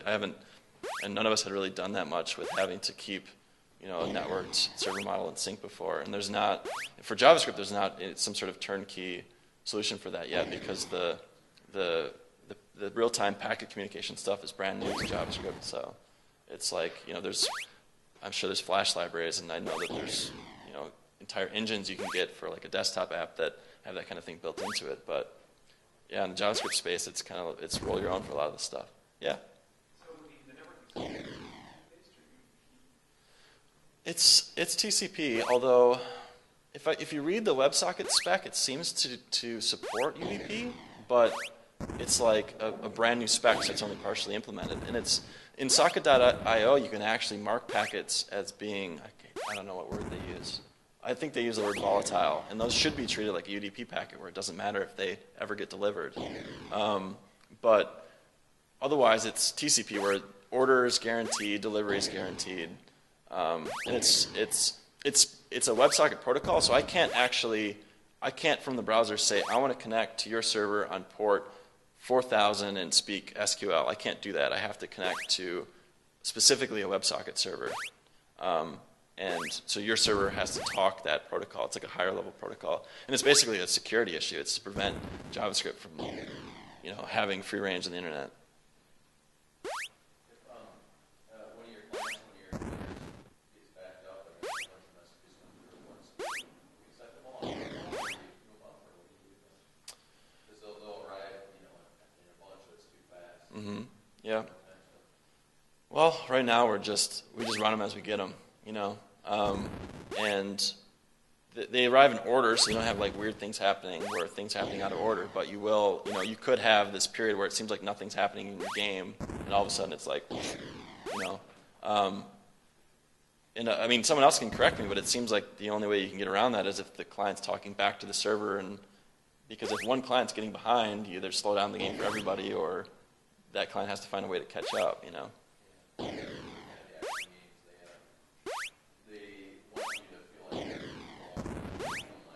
Right. They mask exactly what you're doing with the illusion that it's the client, what you're seeing is true. Mm-hmm. And then it gets you a situation where you have behind the wall and you Yeah. and the server catches up with you. Yeah. Yeah. It's interesting because, you think about, whether who's in control of is it I hit a button and it bounces off the server and comes back to me and the server says, okay, you're now, I'm telling you where you're moving to, or is it like I get to move myself, I get to specify my X, Y, and all this stuff, and it feels really snappy, but then I was killed 10 frames back and I'm just not finding out now. So it's like, for this game it seemed like, because it's not super fast paced with like high-speed bullets and all that stuff, it's like, it seemed okay the way that we did it, and it's a lot less network traffic, which is nice, so. Yeah, I don't know. This is like the second thing I've ever done real time in JavaScript before. It's gotten really stable. I did something like this a year ago with real time communication, and this Node was nasty back then. I was like, the server would eat up all its memory and crash, and it's really stable now. We had I think 3,000 people play in a week. And it was like, I don't know, some crazy, like 500,000 bananas or something like that were thrown, and it never, I mean, the memory footprint stayed stable, and it never crashed, and so I was pretty impressed with how far Node's come in just a year in terms of stability and maturity. Are you running a virtual script in this house? I'm sorry, what? Are you running a virtual script? Yeah, this one's on Linode, which is similar to like Rackspace Cloud in price. It's a virtual Node instance, or virtual server instance. It's just Linux. Yeah, it's a root virtual Ubuntu and running Node as a server. Yeah. I mean, the one cool thing about Node is it's like let's say you do like a networked Flash game. It'd be like being able to run your server with ActionScript also, so that like we have one code base for the models for the gorillas and the bananas. Like I didn't have to like code it in Python and code it in JavaScript. I just have one code base and one world simulation code base, and all that code is shared, so I didn't have to like code it in 2 different languages to do the back of house and front of house, and that was actually really nice. Yeah. Did you guys build the bots at the hackathon? No, I coded the bot after the contest. I got 2 bots. I have this one, which is called Tosser Bot. It just moves around and randomly tosses a banana. It's smart enough not to kill itself, which means it actually beats noobs because they kill themselves. And then there's one called Murder Bot that stays in place a little bit longer and does sweeps, where it just like does it like a sweep of bananas all the way down and all the way up. And so like if you're anywhere in a range, you're going to get hit. It's pretty evil. Yeah, but they don't aim. They just kind of throw indiscriminately. The Murder Bot is a little bit more deliberate about where it's shooting, but it's not like they actually say, all right, where's this person? I'm going to guess kind of how hard I have to throw. And you could throw bananas like way, like really high powered and way out here. And now they're tracing out some huge ellipse, and they eventually, come back on the other side and crash in. So sometimes I just like to play and just throw a bunch of really high speed bananas like at nobody, and then eventually they all come smashing down on the other side of the planet. It's pretty funny.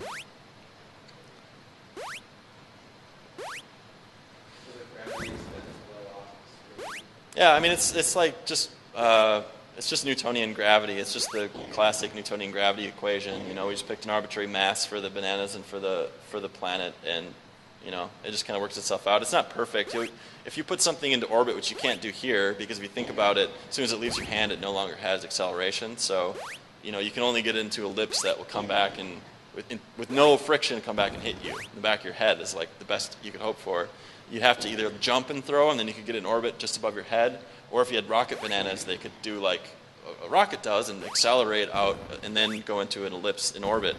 And because this is a simulation, if you did have something going in orbit, it'll start to, I forget what the word is. We had to look up all this rocket science stuff, but it starts to, like spirograph around the planet. It traces out new ellipses as it goes around, like a spirograph does, rather than just tracing out the same ellipse over and over again. And in reality, if you put something in space without any sort of like solar wind or minute atmospheric friction, it'll just trace out the exact same ellipse forever. But because this is being simulated at 30 frames a second, even if it was being simulated at 60 frames per second, it's not reality. It's like you're jumping in discrete points, so your simulation's not perfect. You'd have to like do calculus to figure out the entire path ahead of time if you wanted to not have it start to get out of orbit.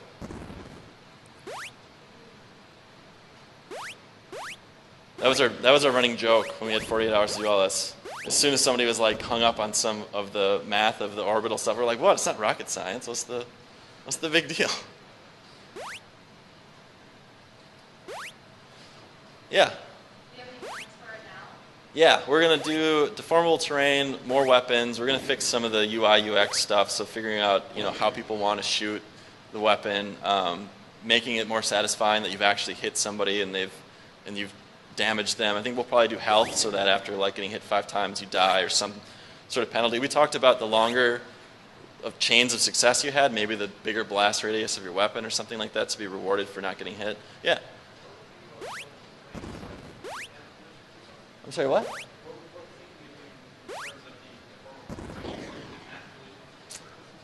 Well, we thought about that, but honestly, it gets complicated because then you have to serve up the bitmap to people when they join the game to update them on the state. And it's like, we went back and forth with this, and that's part of the reason why we didn't finish it. It's like, you can either store like a black-white collision map, and so you just have a black circle and a white background, and you carve out chunks of it by drawing white circles to deform it. But then the hard part is you have to like be able to find an algorithm to trace around in those holes, and sometimes you get like upside down, and it's like, what do you do then? And the other thing that you can do is store all of the circles of the blasts themselves, and use those for the math. But then you start to get too many circles, so you have to like start to throw them away after a certain amount of time, or you just have like this giant database of every explosion that's ever happened. So at the end of the day, I don't really know which method we're going to do. I think it's going to come down to, the collision part's really easy either way. It's going to come down to which way solves the problem of doing the walking around the planet the easiest. Because if you can think about it, like, we don't have like a whiteboard here or anything. Maybe we'll Photoshop it real quick. Because if you have like a blast and then you have another blast inside of it, you can like have these really nasty like situations where you're like upside down and you have to like go around like a 90-degree turn to get back where you should be on the surface of the planet. I have to do some research there because that's.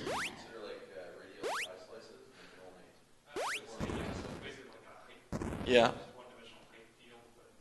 I know. I had like an epiphany when I went out to San Francisco to do it with my friends because they lived out there, and I got off the plane in Minneapolis after the contest, and I was like, all this collision is way easier in radial or in polar coordinates than in Cartesian. All right, so let's say you have yourself got yourself a planet. That's a triangle. Planet, ellipse tool. Here we go. Could have triangular planets. Okay, so got this. We'll just do a white background to make this easier for myself. Okay, so now if you imagine an explosion, if it happens like Apple. I'm having this weird issue. I don't know if anyone else has an Apple laptop that has this issue. My trackpad is starting to not register clicks. It's really obnoxious. I think I'm going to get a new one out of the deal. So like if you have something like this that happens, right? You can imagine having to walk along this, and then once you get to this peak here, it's like, what do you do that to do that correctly? When you fall down in here and then you walk up here, if you want to be able to walk out of this, it's like you have to be able to follow up this wall, and then like your feet are like almost upside down, and then you hit that corner, and you've got to like get up on top of it and start going the other direction again. It's like that's the problem we have to solve. And then if you like have explosions inside of explosions, you can get all sorts of like nasty, like, all right, now how do you walk around that correctly? And so like that's what we need to solve, because we want people to be able to move around. So if anyone has any wild ideas about the best way to solve this problem, I'm all ears. I'm sorry, what? Who, what? What? Jetpack. Yeah, we said just jump out of the hole. That was one of the things we're talking about, right? Or jetpacks. That might be the easiest. I mean, jetpacks would be fun anyway. You get into orbit and you can like blast around and land on the other side of the planet, and it totally solves this problem. You can do really naive pathfinding then, and if you get into a hole you can't get out of it, you just jetpack out of it. So sometimes those are the best solutions. If you confirm the height of the explosion drawing to be, I don't know, a certain distance. So it always blasts out, so you never have those overhangs? So yeah, all you had was Yeah. Yeah. Yeah, so it's more like a U. It's like scooping out with like 90 like straight out edges. Yeah, I mean, yeah, that's a good point too. You could control the shape of the explosion to kind of get rid of some of these artifacts. you can only draw your ellipse at a certain difference from the center to Yeah. the surface. I like that. If you want to do arbitrary shapes and for collision, we'll match that you won't see. Okay. And let them see a nice detail, crazy thing, but you're actually flying just two giant cubes. Something simpler. Yeah. Cool. Thanks. It's fun to talk. Oh yeah, more questions. Absolutely. Well, this was for the Node community, which is small, and there's a lot of people trying to do not games with it. Although it's a stateful server language. It's not like if anyone's familiar with like web servers and Apache, they don't really have state. Like every page hit is brand new. You have to arbitrarily create state. But Node is constantly running, and so like once you're connected to it, your state is persistent, and so you can have like a persistent state for multiple connections and stuff, which is really nice for games. You don't have to constantly, with every piece of network traffic, you don't have to like ping some like database and say, what was my state again? It's just in memory. And so it's like really well suited to, I'm getting on a tangent, I realize that. Node's really well suited to doing games. So Node community, this community, I'm in the forums for Akihabara, which is an HTML5 game engine. In the forums for Impact, which is another HTML5 game engine, but that one's $99. Akihabara is open source. I hang out a little bit on TIG source, TIG source. Yeah, I'm looking for like more people who want to do like the browser thing. Like I like 3D games and I like 3D math, but the fact of the matter is like I don't have a ton of experience with like a 3D pipeline, so I tend to gravitate more towards doing 2D games and browser-based games because of my background as a web developer. Like web developer is my profession, and making games is something I love to do. So it's kind of like this space of using JavaScript and stuff kind of lets me do that. And so it's fun to tinker and make these little games, and I'm like always looking for people to network with and stuff like this. So I'm glad that we have this community in town. It's like it was fun to find you guys. I think it was, I don't know if you remember Marty. He was into like board games and stuff. He used to come here. Yeah, he was one of the people who said you should go to this thing. And I think you found me on the internet too, when I made that infiltration game. Yeah, you found me. You had mentioned too, there's an API reason why you're not supporting phones and tablets. That's all it was. This game would run. You can actually watch it if you pull up an iPhone, iPad, whatever. You can watch it. It runs beautifully to watch it. The only reason you can't play is because we're using keyboard mapping. So we just need to add the layer of looking for touch inputs and come up with some sort of touch control scheme, and then you can definitely play it on a phone.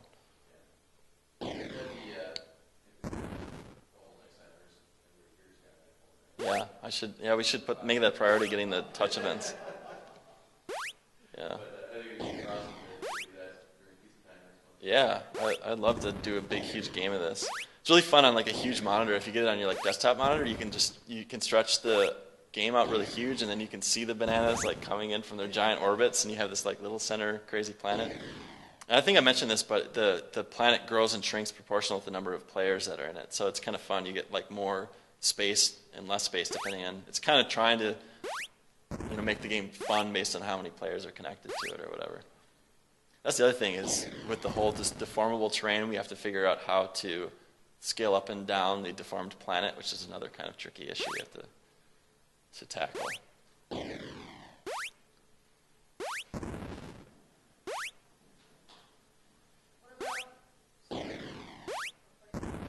We're gonna like update the heck out of it and pay the $95 to submit it to IGF in mid-October. Hopefully everyone's heard of that.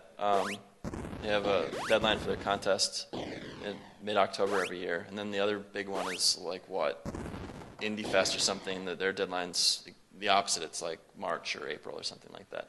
Last year the person who won IGF, the same contest that we'll be entering, was Minecraft. So we have no hope of ever winning anything from that contest, but we'll probably submit anyway. It'll just be fun to have that experience under our belts. But has anyone here ever gone to IGF? What is it? It's IGF/GDN? GDC. Right. That's right. It's like a little thing inside of GD. Yeah. So you've gone? It's cool? Yeah. Yeah. Okay. I always thought about going. Yeah. Yeah. Well, the Minecraft guy, I think he's got a hat like you in a lot of his pictures. I like your hat. Any other questions? More questions? I was thinking, if you got hit by a like the last orbit, if you got hit a certain amount of time, Yeah. kind of like punishment, then you come back into orbit. I like that idea, and one of the reasons why I like it is because of this. Right? Watch. See, I'm going to do full charge, and then I'm going to point straight down below me and let go, and I just, nothing happens. I just get hit, right? But to be able to like rocket jump out into orbit or something would be pretty hilarious. I think there was a question here.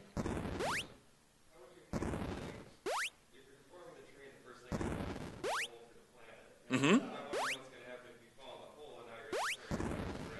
Right. I mean, we'd obviously have to account for that at least programmatically, right? Because you'd hit some sort of infinite gravity thing, and if you didn't account for it, you'd just get rocketed out the other side at, a billion miles an hour. So you either fall down through it fast enough that you pass the singularity in the center and come out nicely on the other side. Otherwise, you fall into the center and get crushed. That would be another way to deal with it. But yeah.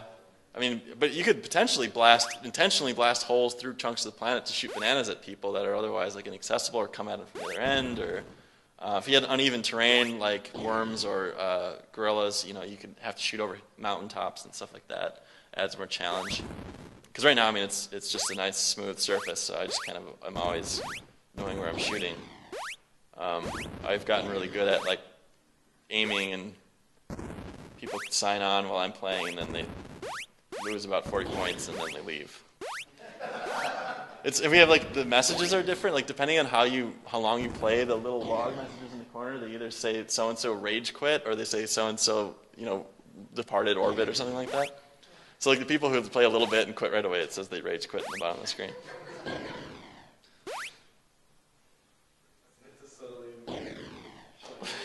Well, it encourages everyone else, they don't want to be a rage quitter, right? I don't know. What? It's score based. It's just a constantly updating high score table for now. No, it's just like a. Mm-hmm. Well, every time a player is, the idea is every time a player is added to the world, the world expands in size. So there'll be some new terrain added every time that somebody connects. We have to figure out how that's going to work with the formable terrain. The other idea we thought about is if people actually blast away the whole planet, like the world is just over, it's like everybody loses and then a new world sprouts up, kind of thing. So theoretically, I could just script it, let it run, and Yeah, I mean, because it's a JavaScript client, you could write a bot that is has figured out the math of where to aim to hit people and gotten really good at it. You know, somebody else is, if there's multiple people, you can only target one of them at a time or one of them per throw, so it's possible you might not win because somebody else might be targeting only you, sitting next to you and just hitting your bot over and over again, and you're, you know, spreading the love, so to speak, and so like it's possible that your bot wouldn't win, but you definitely could make a very precise bot. Well, yeah, I mean, I guess if there was a bunch of bots that were griefing people, you know, that would be a problem. We'd have to figure out how do you spot a bot, or how do you change the rules of the game to make it not profitable to make a bot, you know. If you have deformable terrain, you know, your bot suddenly has to be aware of like where it is in terms of all that stuff, and it'd be pretty sophisticated to do all the math. Yeah. I mean, people can always, you know, if they wanted to, unobfuscate it, but, you know, you'd be surprised. I mean, like, I've made stuff that, you know, never really got that popular, and yet somebody bothered to undo the code and figure out, like, how to do funny stuff with it. I mean, sometimes people just like something enough and they get bored and they're a hacker and they're like, I wonder how I can, you know, get in here.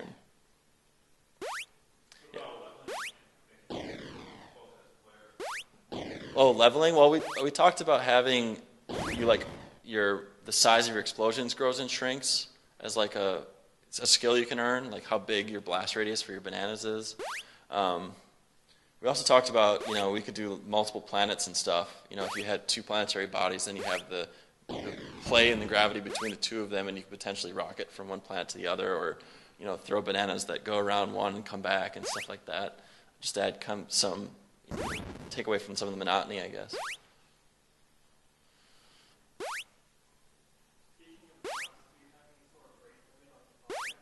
Yeah. Yeah. I mean, the rate is inherently limited by the speed that this charges. So like this, you know, that's about, you know, about as fast as you can go. And if you want to cheat, the server is going to look and say, no, I know you just fired a frame ago. You're not firing again. You know, so.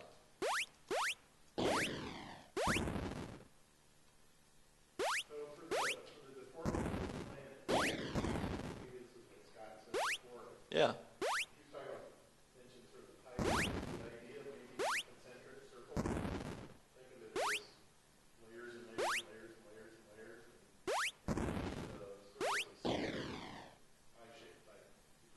Okay.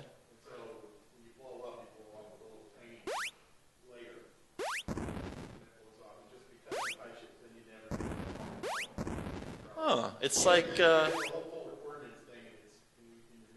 yeah.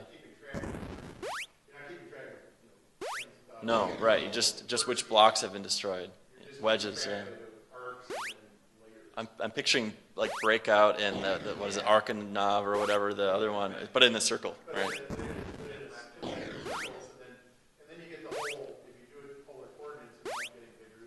Yeah. Huh. Well, that's a cool idea.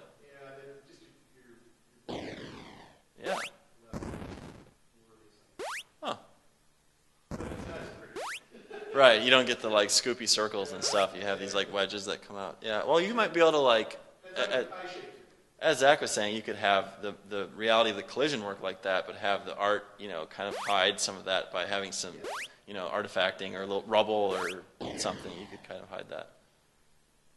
So what do you think? What do people think, you know, like top things this game needs to get past the, okay, I've killed my friends for a minute and it was mayhem and it was fun, like, because we've seen that, but what does it need to, like, what would bring you back to play it again? Yeah. Yeah.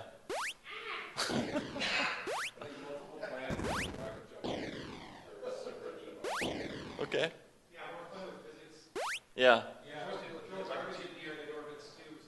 Yeah, we thought like defensive things. Like if you have like a small moon going around, it would like bananas would hit it, and then it would be like you couldn't hit someone because the banana caught your moon, or the moon caught your banana.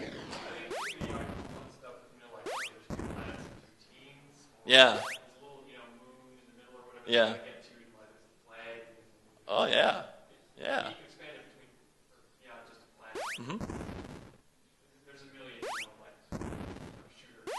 Sure. Sure. Yeah. Every once in a while, what goes by? Well, we want to do buffs. We want to have. Yeah, we want to do buffs. We want to do things that like float into the system that you hit with the banana, and it gives you some, buff. Or you're kind of like mining the surface on purpose. Like when you blast a hole and there's no one there, there might be something buried in the ground that you can go and then walk to and pick up. And then it's kind of like there's even something to do if you happen to be on the server when no one else is. You can, blast holes and find buffs or whatever, so that the next person connects. You're kind of like, buffed up and stuff like that. So. Leveling mechanic is such a way where the power will change to players on here, but gradually allow them to gain more and more items. Uh-huh. More and more abilities throughout the game. Yeah. There was this one, I mentioned I'd play this tank one, that's linear, a tank game, and it's turn-based and linear, so it's very much like Worms or the original Guerrillas. I was playing it today. It has beautiful art, like super high production value. Microsoft, it's branded Microsoft, but you have to log in to play it, and then you're constantly waiting for another opponent. It's like you have to log in before you can even play it, and even try it out, and then it's like 2 minutes of waiting for another opponent. And then actually I played 3 times against 3 different opponents, and all 3 times I shot my weapon, landed and exploded, and then 15 seconds later it said, "You won," and I never saw them shoot back at me. So I don't know if they just quit before they fired back at me, and I was like, well, this is a beautiful game, the graphics are phenomenal, but I don't want to just sit here and wait to shoot things, 2 minutes at a time, so.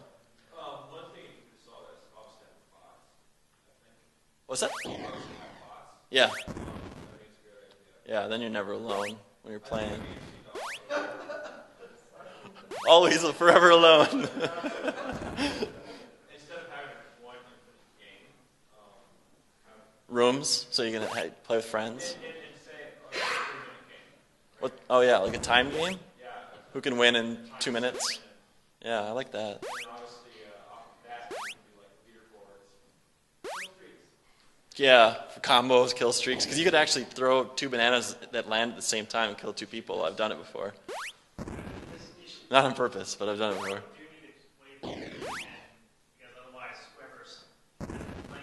There's just, someone that's just always unattainably high points. Yeah, that is. I've seen that before, where it's like somebody's at like 400 and everyone else just kind of gives up.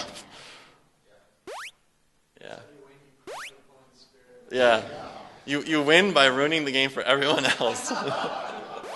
Griefers win.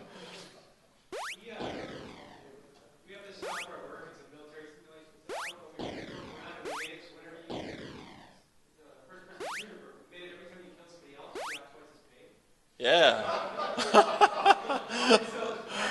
apparently fun because then as soon as you became really dominant, you became so large everybody could get Interesting. You're a bigger target the more power you have.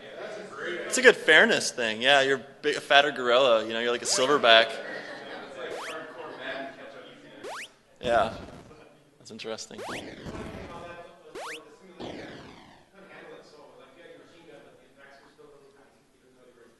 See, should have told me this, because now I'm picturing like the giant gorilla affecting the gravity of the planet. So like the planet starts to get pulled, angular momentum, and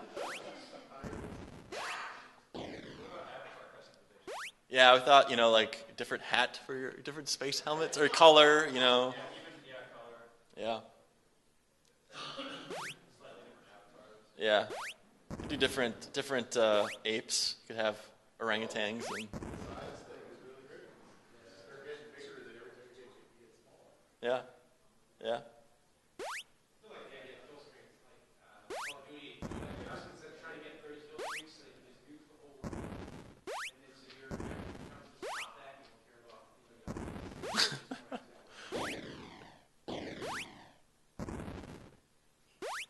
See, look, that bot, 52 kills.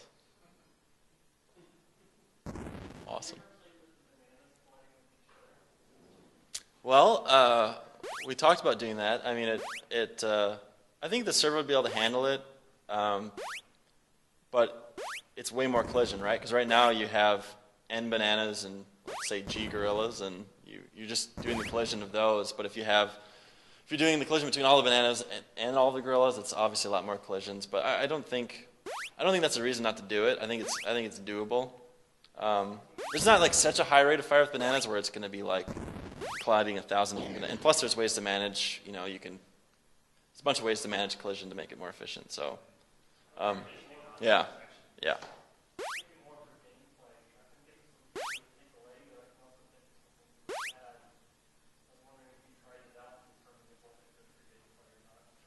We talked about it. I mean, one of our original ideas was like, well, what if all the bananas also collide, and then you could like deflect them. But I don't know if we ever tried it. It'd be really easy to do the way the code is written. I feel like, in the 11th hour, we're scrambling to do more important things, and we never tested that out.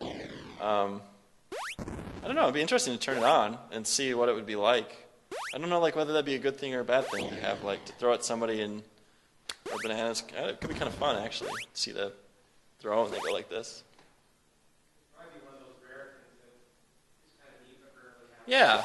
When it does happen, it's just kind of a neat surprise.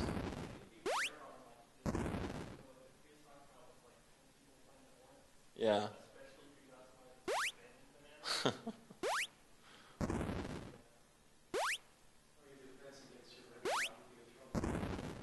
Yeah. Defensive bananas. You might be able to do shields, like maybe you have like a little like anti-gravity bubble around you that deflects incoming things or something. Well, like I said, I think we've been to 15 or 20, and it was fine unless our host was being kind of flaky. I'm surprised because the funny thing was it didn't. When we had the 20 people on, I didn't notice any problems. And then later I was playing a smaller game, and it was really bad. And I started pinging to the host, and even their homepage was bad. I was getting like 20% packet loss, and that's obviously going to affect the game. You'd have to carve it up. You'd have to start doing multiple servers or something. I'm not really sure. I'd love to either build or find a load testing service or get a big enough game going to find where the fail point is. I mean, this is a small virtual server. It's it's 512 megabyte Ubuntu. Well, just from the packets you're passing, you should be able to estimate because you know how many packets are passed. Yeah, sure. We've done the math on that. Like, there's some point where you would max out the outgoing bandwidth. Yeah. Right now, because we're not constantly sending updates for all the bananas, the bandwidth is actually fairly low. So I think, I'm trying to remember what it came out to be. But for a scalability issue, you could just create. Right. At some point, you say, 200 people per or 50 people per, and then if you had to, you could do different network cards, or you could, whatever. But I mean, I don't know how much sense that really makes at the end of the day. It's like I guess that server space is not super expensive, but if it's costing you, it's costing you $30 a month per 50 players, it's like, I don't know. I mean, you have to, maybe if you're selling like power-ups or something, people might bite, but I don't want to throw ads on it, and nobody's going to pay to play, like, just to get into the game. They might pay for weapons or something. Yeah.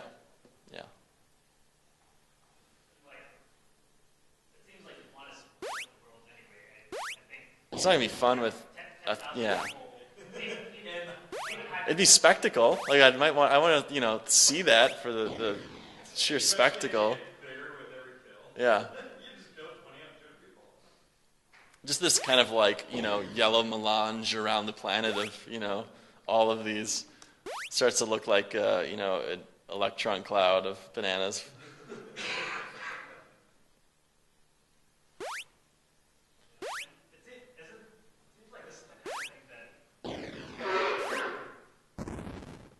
Yeah, I mean, I'd love to. I don't even know where the limits of Node are. I mean, I'm impressed with how far it's come, but because it's like one persistent server instance, and you can like put Nginx in front of it or something and split up processes a little bit, but it's like I don't really know.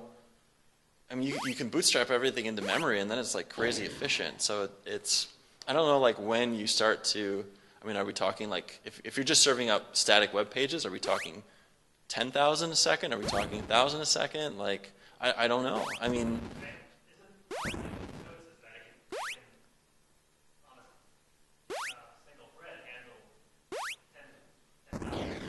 is that their claim that the one node server can do like 10,000? Is that their claim? Yeah, I don't know. I mean, I remember. Just because of the asynchronous nature. Right. Right. Yeah.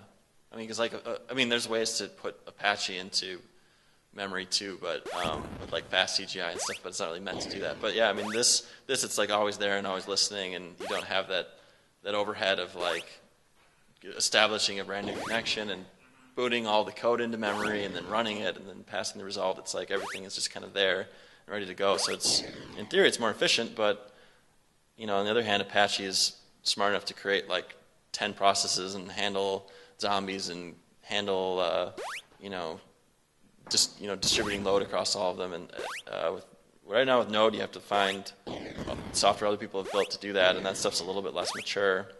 So, right.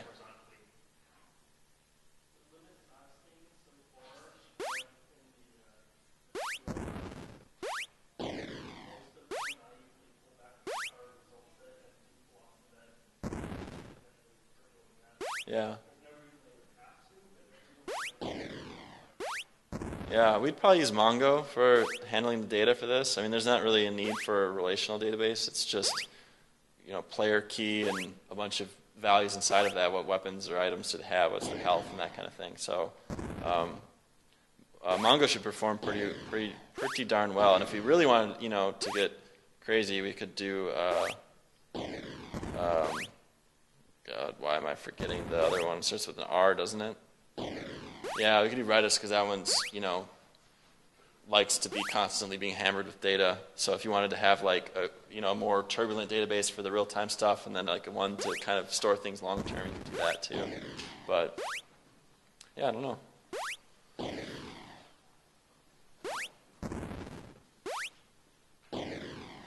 I appreciate all the questions. That was awesome. I didn't think I'd get so many.